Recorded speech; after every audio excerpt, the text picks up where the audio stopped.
So basically, we're down to, where this all starts to kind of have the final implosion. Um, After we'd done that last show, I had to go out of town for work. I had to drive up to the Bay Area up north, and I let the guys know, hey, I'm going to be out of town this weekend, yada, yada.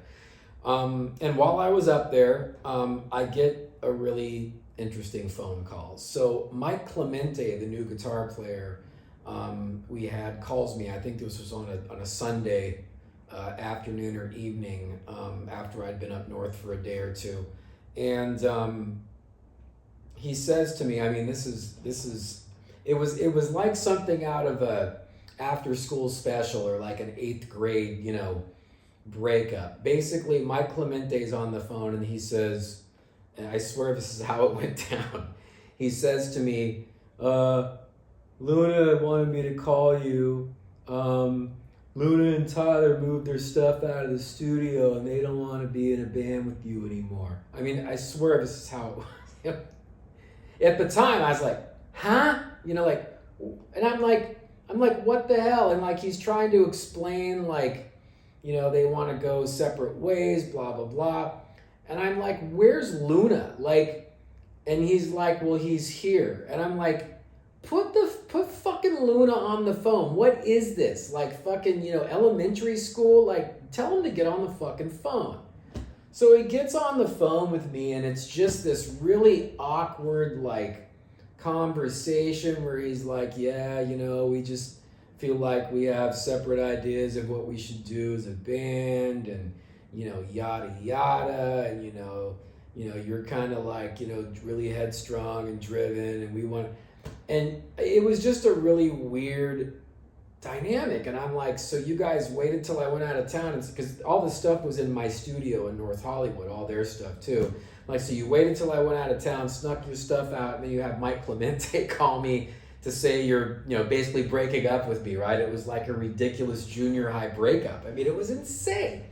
So I'm like, what the fuck? And I was pissed. I was like, what do you mean? Like, dude, like, we should all get together and talk. I think this is a little extreme. But he just was kind of like, well, we'll see, blah, blah, blah, and we hung up. So I go back to LA, and here's what's crazy, is a couple days later, I get a phone call. And I swear to God, the first thing out of the guy's mouth, I didn't know whose number it was an LA number. He says to me, where have you been all my life? Like, that's what comes across the phone. And I'm like, who the F is this? I'm like, who is this? So it turns out, he's like, well, my name's EJ. I have a label called Prosthetic Records, a record label.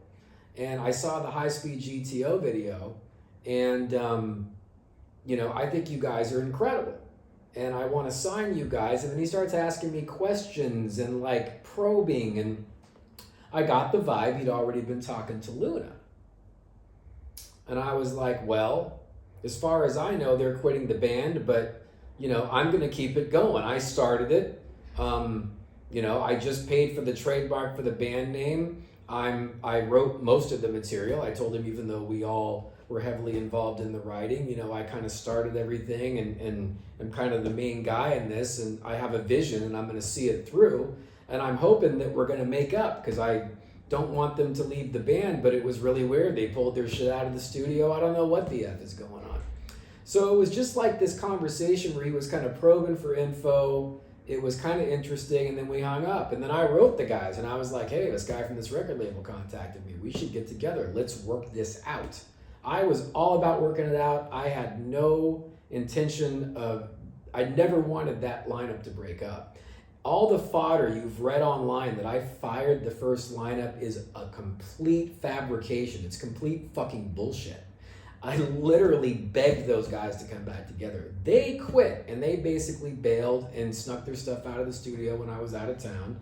And I mean, I told you, that's how it went down. So, and LaRue and I, like I said, kind of had some other tension, and he was pissed off everyone wasn't getting along, and was like down in San Diego. I remember he sent this long email just like, oh, nobody's getting along, boo-hoo, blah, blah, blah.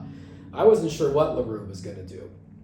But, the main thing is I wanted to work it out with Luna, because he was the singer at the time. I mean, that was the main thing, right? I was the songwriter, the main one. the visionary, I guess you could say, and he was the singer, and we just got to this weird point, right? So over the next week or so, you know, they're not getting back to me. And the EJ guy didn't call me back. And I'm like, well, that's weird. So I remember I went and bought a Flying V. I was really angry. I went and bought a guitar. That's how musicians deal with stress and anger. We go buy gear.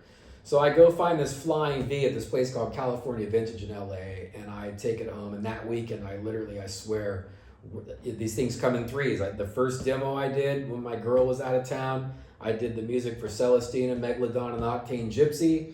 This particular weekend, I wrote all the music for Over the Top, 40 Deuces, and White Wizzard off of the Over the Top record in one weekend.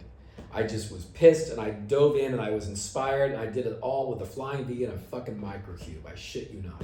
And I started writing some of the melodies and lyrics for Over the Top that weekend, too. I was really, really determined to keep going, and like that lit a fire under me when they did that. So, you know, in a nutshell, as time went on, they never responded. I wasn't really talking to LaRue, and all of a sudden, I see that they're going to start a band called Sorcerer, which is pretty close to the name White Wizzard, and I get word that Prosthetic is going to consider backing them up, or they already have something in verbiage worked out with Prosthetic. So I kind of put two and two together, and I'm like, well, what it looks like happened to me is Prosthetic reached out to Luna first, and Luna and Tyler took their stuff out of the studio and wanted to run. They basically were going to backstab me for a record deal because they wanted to have their own deal. They didn't want to have to deal with me, I guess, and they didn't want to, you know, do it because we had this stupid tension and, you know, over the mixes and over all this dumbass shit. And like I said, I still think I was right about a lot, but, you know, Luna's thing was like I was too intense and yada yada. It was ridiculous. Like I said, man, it was really petty. But nonetheless, that's what happened. And so they basically, in a nutshell, kind of backstabbed me for a record deal. It's kind of fucked up, really. I mean, I'm over it now, but at the time I was pretty pissed off. I mean, I was angry. I was like, what the fuck? Like, I started this thing, like, we were all on this mission, and they just took off. And, you know, I felt really, really kind of like on an island and kind of me against the world at that point. And that is where I was at that point. Was I had these 3 new demos, and I had to go start finding a new band.